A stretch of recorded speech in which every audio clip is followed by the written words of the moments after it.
Okay, been a licensed plumber for over 25 years. First things we do is connect the hose to drain the water by using a 10-inch pipe wrench. Then we tighten it down to make sure it's snug.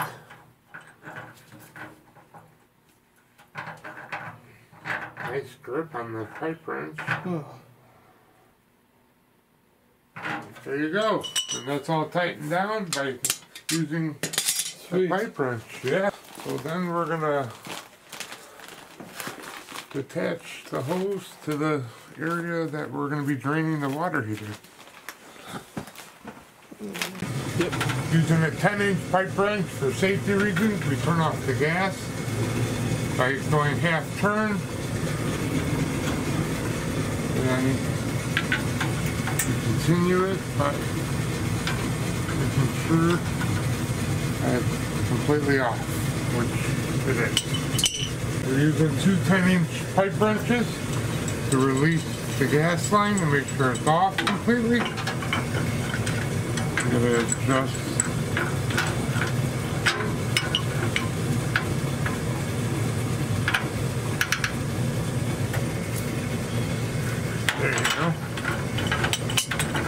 it, and this will show me if the gas is completely off with the shut off, even though I'm replacing it.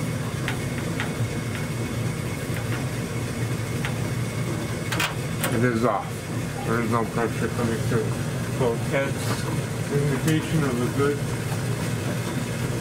And we'll be replacing it with a quarter turn gas valve, and then go up and off. Next step, with the 10-inch pipe wrench, we're going to take off the relief valve pipe by unscrewing it. So, wow, these are nice pipe wrenches, nice and light.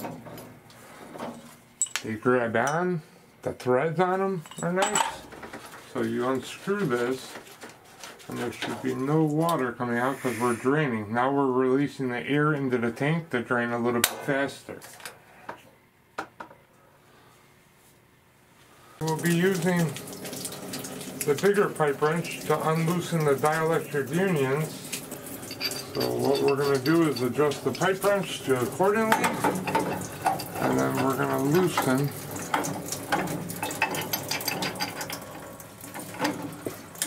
oh my god, those aren't even tight. Well, these are supposed to be a lot tighter than usual, but so that was nice and easy for me to remove with this beautiful pipe wrench. I'm going to use it for the cold side now. Cold side's a little tighter, which is good.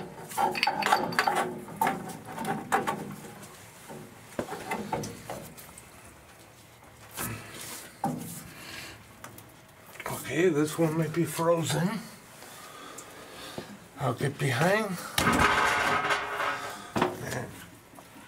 Yep, it's completely frozen, so we'll go back to this side and continue to loosen this one to relieve pressure.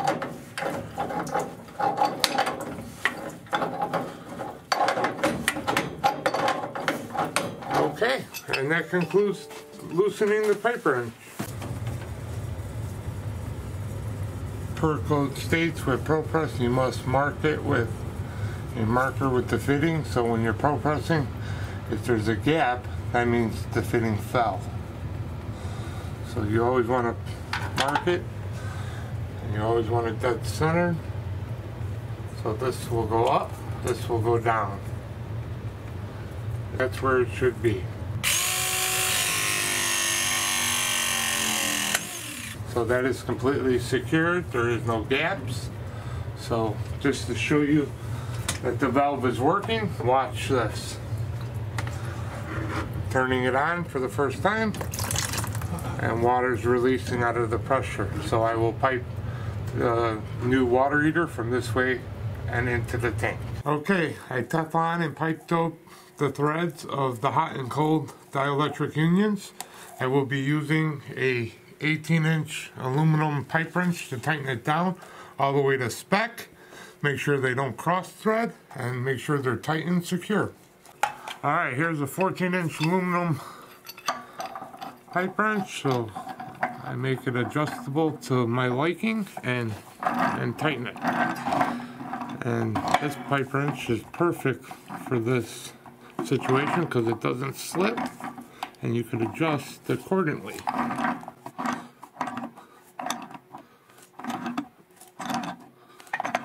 It's nice and lightweight as well.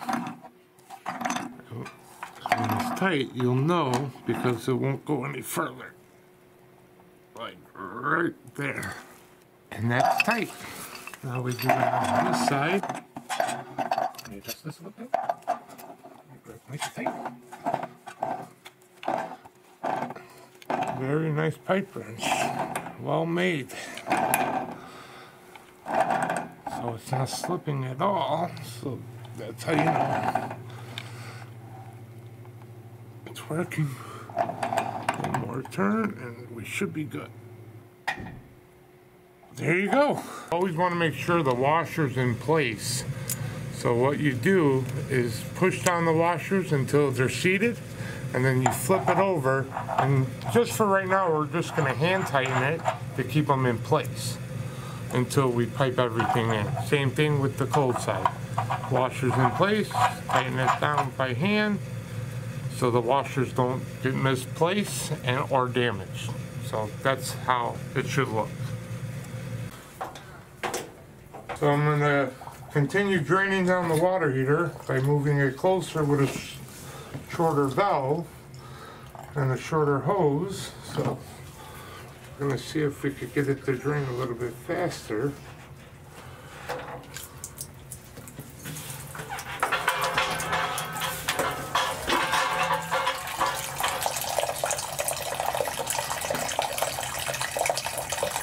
I'm just going to go directly into the pour drain. And you just take it nice and easy to put it in place. You don't want to force anything.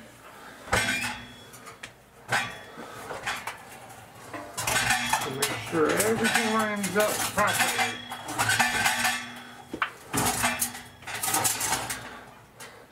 So the tank is leaning a little bit, so we would probably just a little bit. That goes up like that. So I am going to be using shims to shim this up a little bit like it was previously done.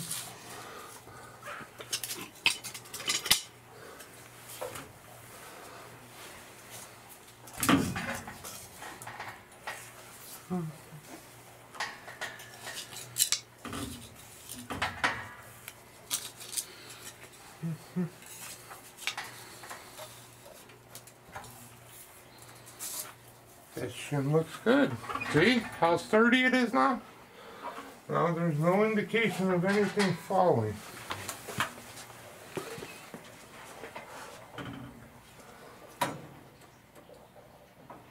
It has to be copper going all the way down to the ground.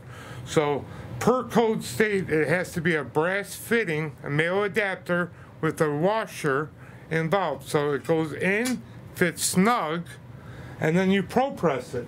By pro pressing it, that secures the fitting. So the pro press goes like this. Here, let me.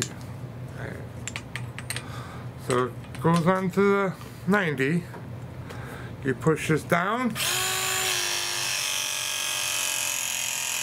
and that's it. Once it sees green on the machine, that you know it's a good fit and a good pro press. We're going to be using the Superior copper cutter today.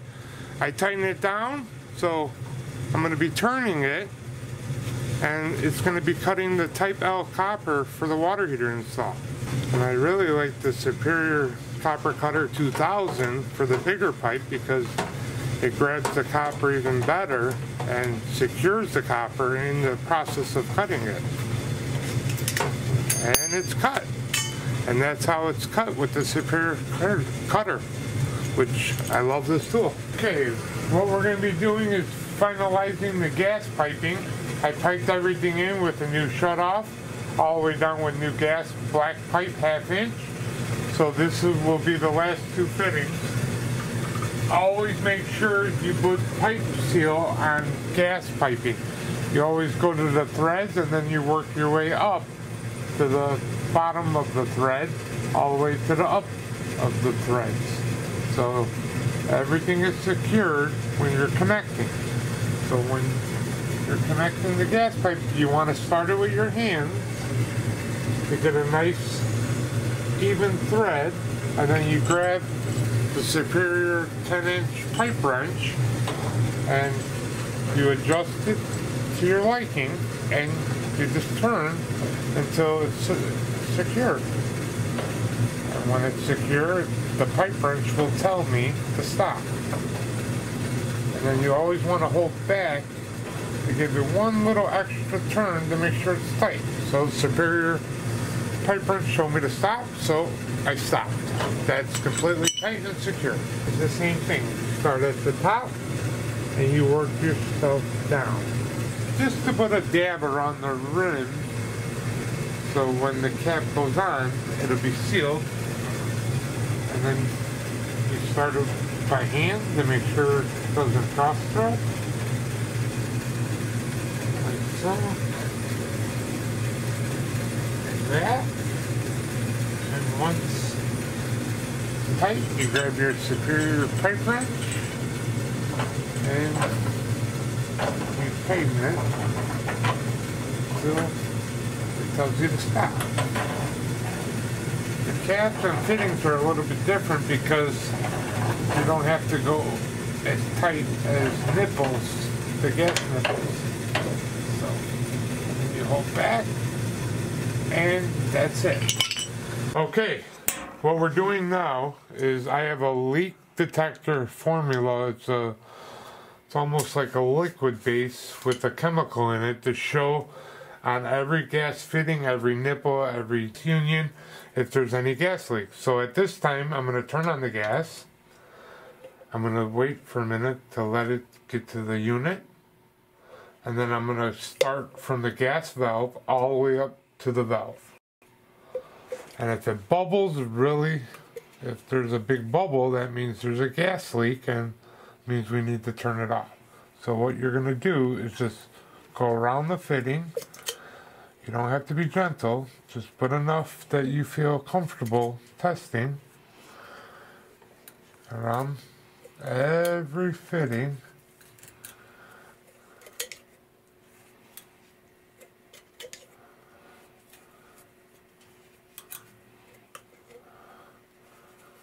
And with the union, you always want to go inside and out.